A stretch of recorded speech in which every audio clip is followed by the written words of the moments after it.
Hello students, welcome to my channel. We are heading towards second last population interaction, parasitism. Parasitism में दो organisms interact करेंगे, एक को फायदा होगा, that's why we are writing plus, और एक को नुकसान होगा, right?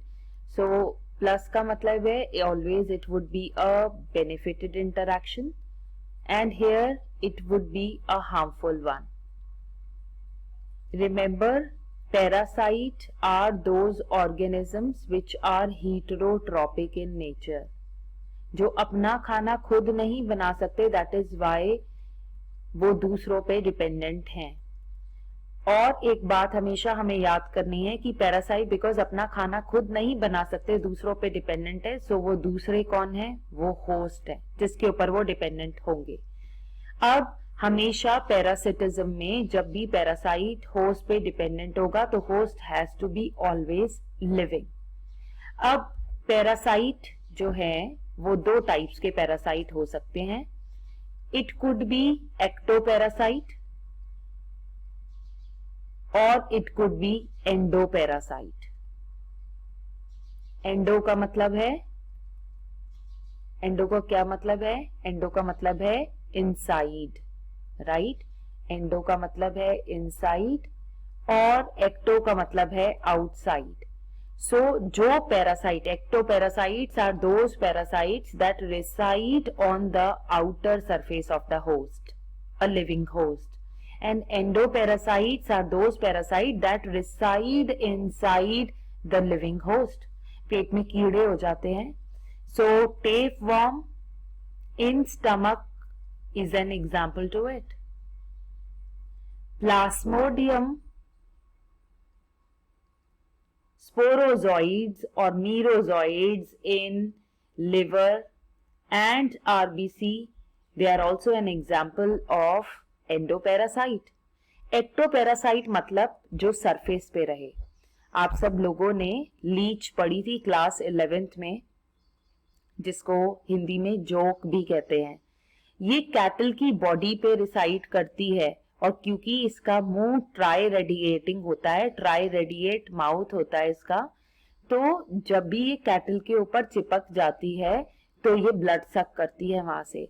हमें कैसे पता है कि वहां लीच आ गई है? क्योंकि इस तरीके का मार्क आपको कैटल पे मिलेगा, because leech has triradiate mouth. So जो भी पैरासाइट सरफेस पे रहे वो एक्टोपैरासाइट, जो अंदर जाएंगे एंडोपैरासाइट. और हम देख सकते हैं यहाँ पर सेकेंड एग्जाम्पल, जो बालों में जुएं हो जाती है, louse in hair, they are also an example of ectoparasite. वो जिंदा ह्यूमन बीइंग पे रहते हैं because they have to suck blood. They survive by sucking the blood from the hair scalp.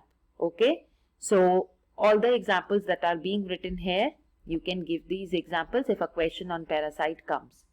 अब ये जो parasites होते हैं, they occur on the host, we have already seen. ये monogenetic भी हो सकते हैं और ये digenetic भी हो सकते हैं. मोनोजेनेटिक का मतलब है they will complete their life cycle, in one host. एक ही होस्ट के अंदर अपनी लाइफ साइकिल खत्म कर लेंगे. बट जो डाइजेनेटिक होते हैं they complete their life cycle in two host. दो होस्ट के अंदर इनकी लाइफ साइकिल फिनिश होती है डाइजेनेटिक पैरासाइट्स के अंदर, राइट? अब हमने डाइजेनेटिक होस्ट कौन सा पढ़ा था? प्लास्मोडियम, जो कि एक प्रोटोजुअन है, वो डाइजेनेटिक है नेचर में, बिकॉज इसकी हाफ लाइफ साइकिल फिनिश होती है फीमेल एनोफिलीज मॉस्किटो में, राइट? और remaining part of the life cycle gets done in human beings. So अगर digenetic host पे question आए, what do you understand by digenetic host? Then you need to explain the digenetic parasite, digenetic host नहीं, digenetic organisms will be the word. So digenetic organisms are the ones that complete their life cycle in two hosts. for example Plasmodium protozoan, which completes a certain part of its life in female anopheles and the remaining part in the human beings. और सबसे बड़ा example है parasitism का, brood parasitism. आप सभी लोगों ने कोयल तो सुनी ही होगी. अब थोड़े ही दिनों में आवाज आने लग जाएगी कोयल की, क्योंकि जैसे ही मैंगो ट्री पे फ्लावरिंग होती है हमको कुकू बर्ड, जिसे इंग्लिश में कहते हैं, हिंदी नेम इसका कोयल है, इसको नाइटिंगेल भी कहते हैं. कोयल जो है वो कभी भी अपना नेस्ट खुद नहीं बनाती, rather it uses the nest of crow to lay the eggs. और एग ले करने के बाद कोयल वहां से चली जाती है. जो क्रो फीमेल और मेल क्रो होता है, बिकॉज एग्स क्रो के भी ऐसे ही दिखते हैं, so they think that it is their egg. So ये एक्चुअली जो क्रो है वो रियल पेरेंट्स तो होते नहीं है उन एग के, ये केयर करते हैं उनकी, इसलिए हम इन्हें कहते हैं फॉस्टर पेरेंट्स. सो ये उन एग्स की ऐसे केयर करते हैं, thinking that as if they are their own eggs. So brood parasitism पे अगर क्वेश्चन आएगा तो you need to say about cuckoo bird that it lays its egg in the nest of the crow, and foster parents take care of the eggs thinking as if their own eggs are being laid.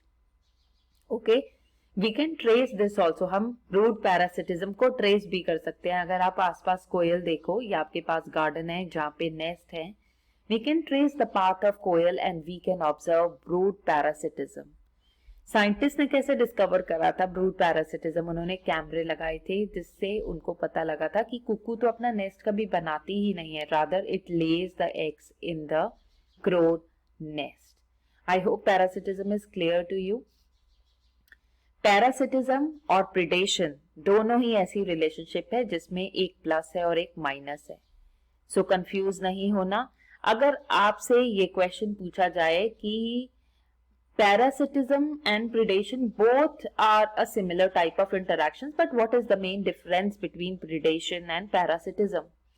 So predation में क्या होता है? predation में दो organisms होते हैं, एक तो होता है predator और एक होता है prey. prey negative relationship में और predator positive relationship में.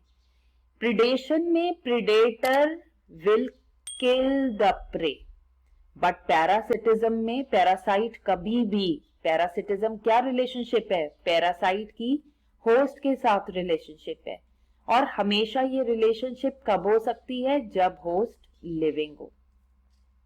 सो this is very important that in parasitism the host has to be living, whereas in predation the prey is killed, because अगर पैरासाइट होस्ट को ही मार देगा तो खुद भी मर जाएगा. Right? I hope this is understood. If you have yet not subscribed to my channel, please do subscribe and leave a like, and you can comment in case of any question. Thank you. Stay tuned for next video.